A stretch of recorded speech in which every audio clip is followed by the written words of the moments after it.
Euromaxx highlights. And here's your host, Robin Merrill. Hello and welcome to the Highlights Show. Let's have a look at what's coming up. Vineyard vacations. German wine growers invite holidaymakers into their homes. Creative trio, 3 Dutch designers and their interesting carpets. And in the groove, Berlin clubs and their own record labels. We start on the streets of Portugal, though, where the artist Vhils uses walls as his canvas and an electric drill as his paintbrush. He and his assistants really do create amazing pictures by chiselling into walls. And this street artist doesn't operate under the cover of darkness or anything like that. Well, he wouldn't really, could he? After all, creating his artworks is quite a noisy business.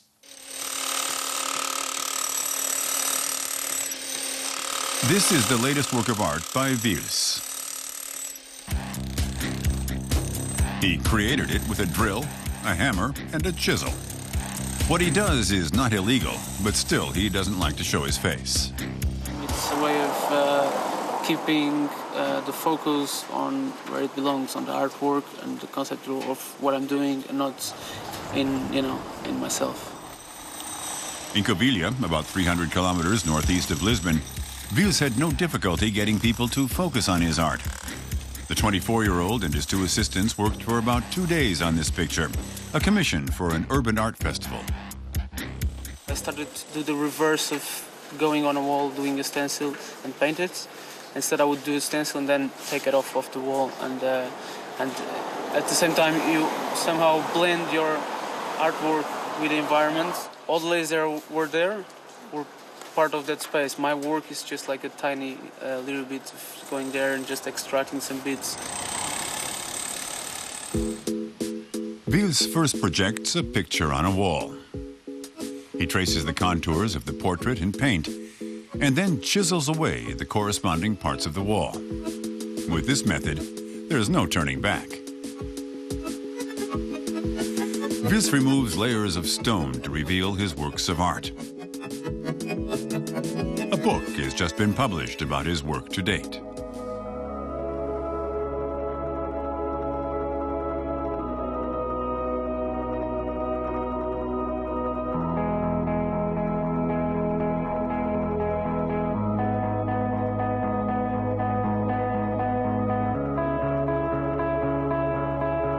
People call it vandalism, and I like the word and the concept of how people see it as vandalism, and how simple it is to turn vandalism into something that people will call it art or beautiful or whatever. And I like to play with that too, in the way that you can play and reverse what people were expecting to say. Vhils, whose real name is Alexandre Farto, first drew attention as an artist in Lisbon in 2007. He had created portraits by cutting through many layers of advertising posters. That was a metaphor to somehow bringing the past to the present to think about the future somehow. We could actually call it like a archaeologist kind of contemporary archaeology. Vhils' works can be seen not only on the street, they've long since been embraced by the international art world. Vhils is represented by the London gallery Laser Rides, the same one that represents star street artist Banksy. You still, need to be true to your ideals and what you're doing and not lose the point. But at the same time, it's good when you get to a mainstream public and when you can get your message to, a broader audience at the same time. If you don't lose your, essence and ideals and everything. Vhils is constantly developing new techniques, like here in a project for a major international jeans label. He planted explosives in his reliefs and then plastered over them. It gives his work more bang for the buck.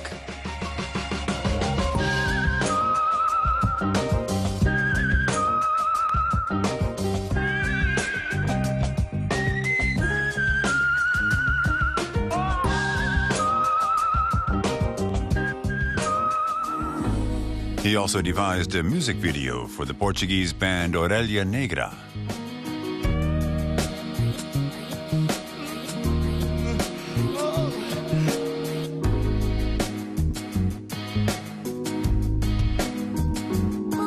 The message on my work, it's on the process. It's on the act of going on a wall and expose and break it to create something. It's almost like destroying to create, or use the chaos to create something that people will look at it in a different way. No matter how it's produced, Vhils art leaves a lasting impression.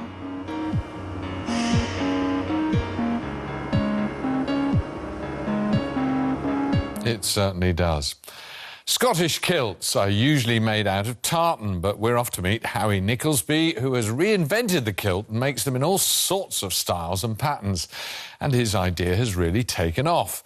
Nicholsby has his own label and has attracted a new clientele to the idea of wearing a kilt, including a few unlikely celebrities.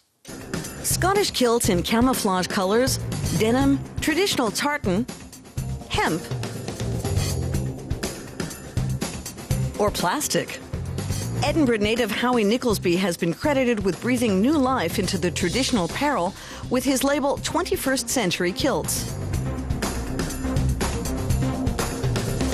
In Scotland, most people would regard a kilt to be tartan. The key thing is it's very pleated, because the word kilt itself is actually of Danish origins and means to tuck or pleat. So the kilt, probably as we know it, came from the Vikings. What we do at 21st Century Kilts is basically take the old kilt and make it how modern men would wear trousers. Howie Nicholsby has been running his own shop in Edinburgh for the past 2 years. He founded the label in 1996 when he was just 18. His interest in kilts is no coincidence. He comes from a family of kilt makers and learned the trade from his parents. I wanted to be able to make a mark in my own family business. I didn't want to just be the boss's son. So when I was in the workshop learning to hand sew tartan, you know, I mean, there's a lot of work goes into these. And so I was making proper tartan kilts with all the canvas and lining, hand stitching right through, and basically got a bit bored with tartan. The fabric is not the only modern thing about Nicholsby's kilts. The designer also makes use of groundbreaking cuts. Many of his kilts are made to measure. Down by your side. So basically I go from the hip bone as opposed to a traditional kilt with sitting way up. That involves taking the time to consider the individual needs of each customer.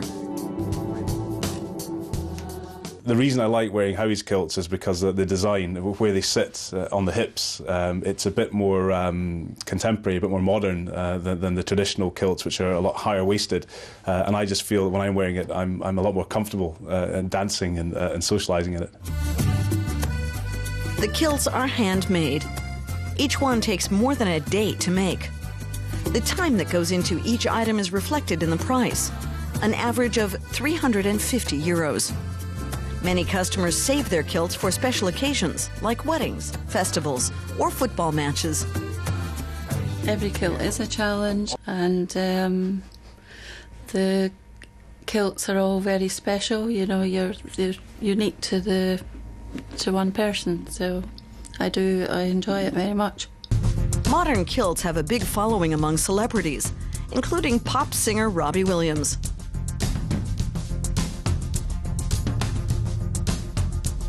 Musician Lenny Kravitz has a kilt made out of leather.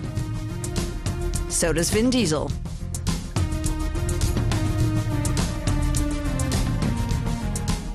We really do experiment. I mean, this kilt, for example, this is ripstop nylon with a fleece lining. It's waterproofed, and what we've done is put reflective tapes in. So I use this for cycling. It could be used for snowboarding, you know, if you're very good and you don't fall over. Although I actually had my first lesson snowboarding in this kilt. I wore cycling shorts, but when I fell, I had to sort of jump backwards a wee bit so I didn't get a wet bum, you know. Nicholsby has even designed a kilt especially for boxing. breaking with centuries-old Scottish tradition has made the designer subject to criticism.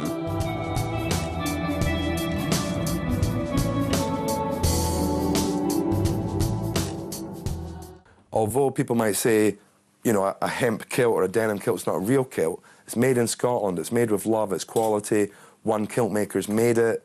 But what about underwear? Traditionally, men aren't supposed to wear anything under their kilts. I'm very honest about the whole underwear thing. I've been wearing a kilt now 12 years every day. I'm married, I've got 2 kids, nothing really to prove. I mean, I'll be honest, I'd rather just flash my underwear line and say, you know, I'm wearing Calvin's, back off, that's the story. Step by step, Howie Nicholsby is promoting a fashionable alternative to wearing trousers for men in Scotland and beyond. I still don't understand how you can wear a kilt in a Scottish winter, even with Calvins. Anyway, the Rheingau region in the southwest of Germany is one of the country's top wine-growing districts. Now, one vineyard in the town of Vhils is offering more than just wine. Visitors can book a room at the vineyard and find out more about the whole process of making wine.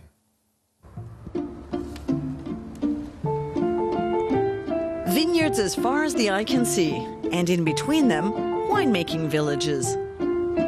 Like Vhils, with its 17,000 residents.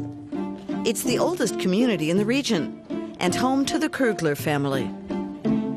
The family has been producing wine on their vineyard here for 120 years. Visitors to the vineyard can sample the wine. But if you want to stay for longer than a wine tasting session, you can spend your holiday on the estate. Ferdinand Krögler is one of around 60 wine growers in the Rheingau region who offer vacations on their vineyards, and demand is high. This 350-year-old building used to be a barn. Now it houses guest rooms. The original building materials have been combined with slate and glass.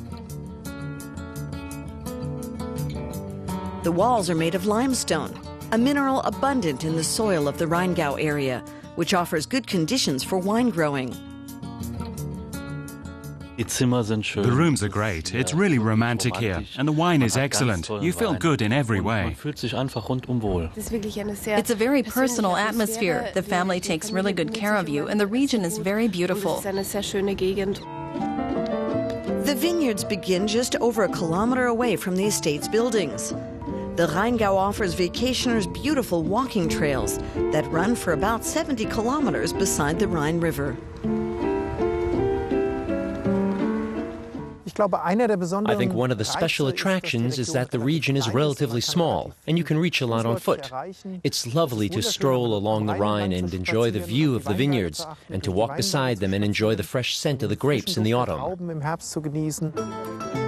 Ferdinand Krögler shows his guests how he grows grapes. His family cultivates 34 hectares, the equivalent of 40 soccer pitches. Ferdinand Krögler grows mostly Riesling grapes, but also some Grüne Veltliner and Pinot Noir. The estate produces 150,000 bottles a year. Wine is omnipresent in this region. Everyone is passionate about it. And today the weather is wonderful and the tour of the vineyards was fantastic. You learn an awful lot, especially if you're a city dweller who enjoys drinking wine but doesn't realize how much effort goes into making it. But here you learn all about this natural product. Back at the estate, it's time for wine tasting. The guests are the first to taste the current vintage. In the future, Ferdinand Krögler plans to run a hotel as well as a vineyard. We want to build another 6 rooms in our main building and expand our vineyards with more Pinot Noir. We hope that will please our guests even more.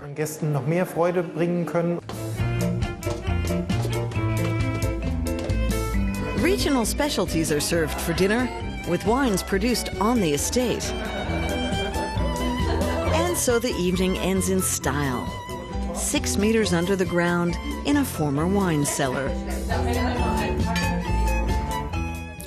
Our next report features a trio of Dutch designers who make carpets. Nothing out of the ordinary there until I tell you that they create them out of things like pasta, matches, nuts and bolts.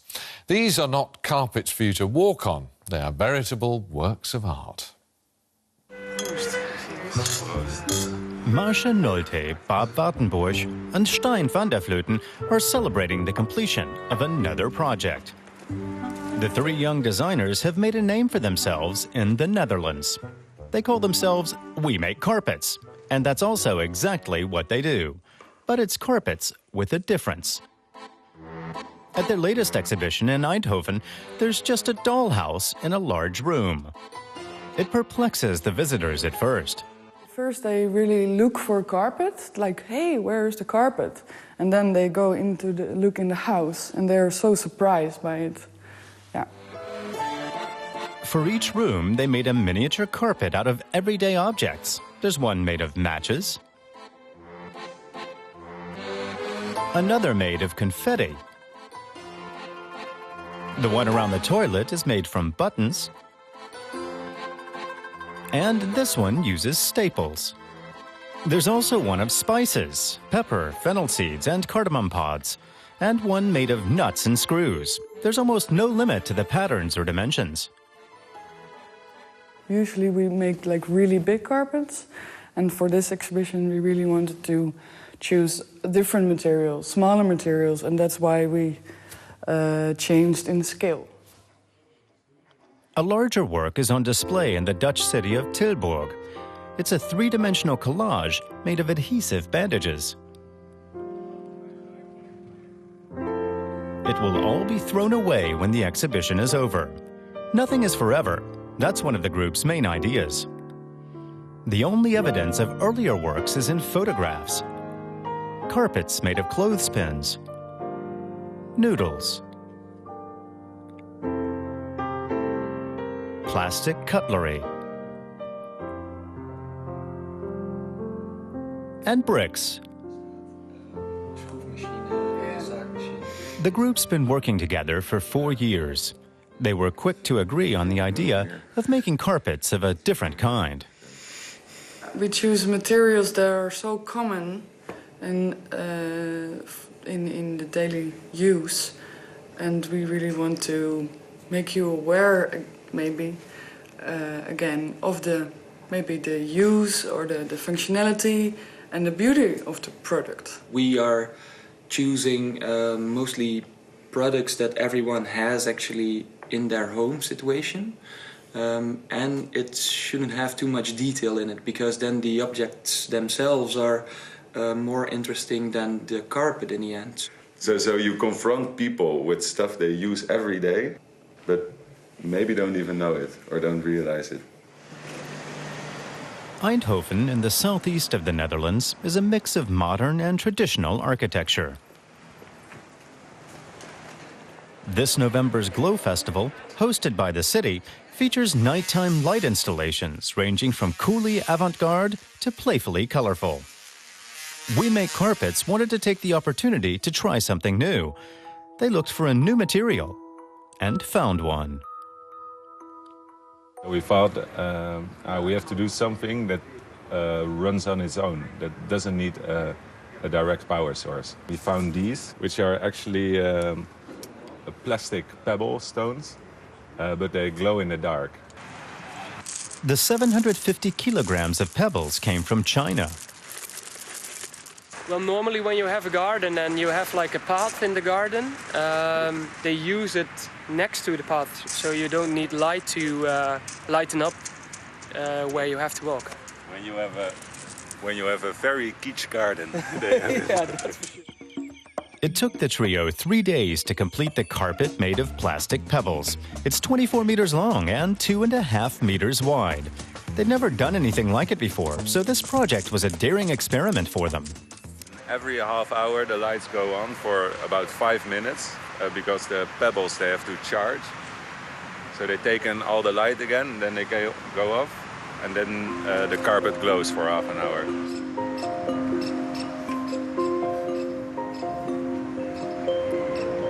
And with the sun glinting off the pebbles, the carpet is just as intriguing by daylight. Beautiful. Finally today, this city, Berlin, is world famous for its club scene, and every weekend thousands of young people flock here to experience the city's nightclubs from all over the world. In various establishments, music from top DJs provides the soundtrack, and for those who want to take a little bit of that party atmosphere back home with them, here is the solution.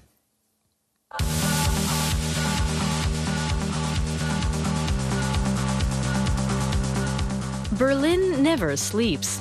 It's a vibrant city and a magnet for tourists. More than 9 million visitors descended on the city last year, and the number is rising.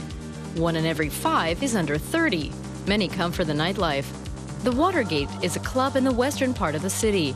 Every weekend, hundreds of people dance the night away to the DJ's music, which later gets released under the club's own record label.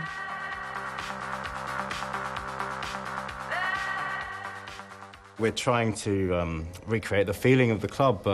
It's something that you can take away a CD and you can listen to it, close your eyes, and imagine that you are here on the dance floor. It's hard to kind of take a whole night, a whole party, and put it down into 1 hour on a CD. But that was the idea, just to create the feeling of the club in small form on your home stereo. The Watergate record label was launched in 2008. The label only publishes music that is played at the club and regularly releases compilation CDs. It's all electronic. The club can't boast large rooms or legions of employees, but in the digital age, even a one-man band can draw a crowd. We don't have to live from the income, unlike a normal label. We finance ourselves through the club, through the money it takes in, so that means we can do more than someone who's dependent on making money to live off.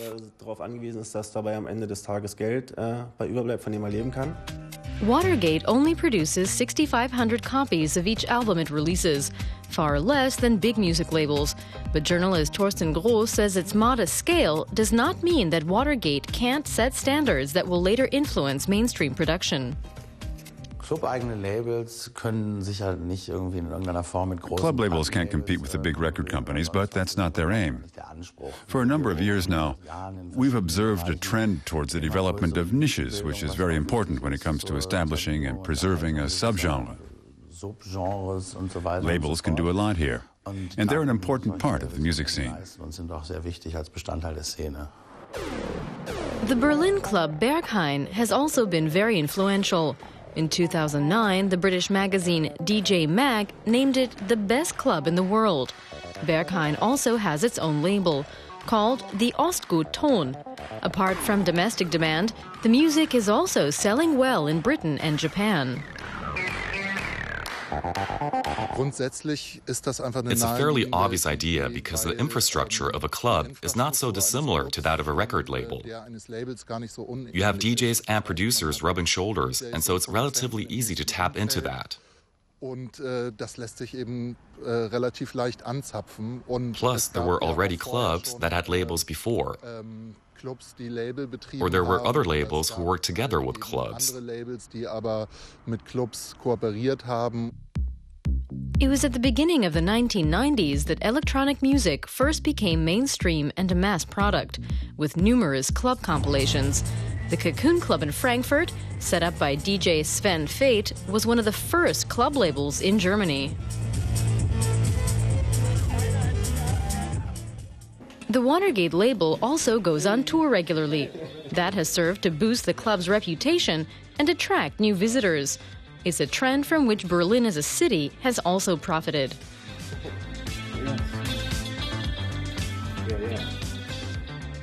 The benefit is definitely the cultural work that's being done. We're making a certain musical statement. We help support all the artists, most of whom also come from Berlin. And because we strengthen the clubs here, and the clubs ensure things happen in Berlin, like that the tourists come, the club labels also contribute to the city's success, financially as well.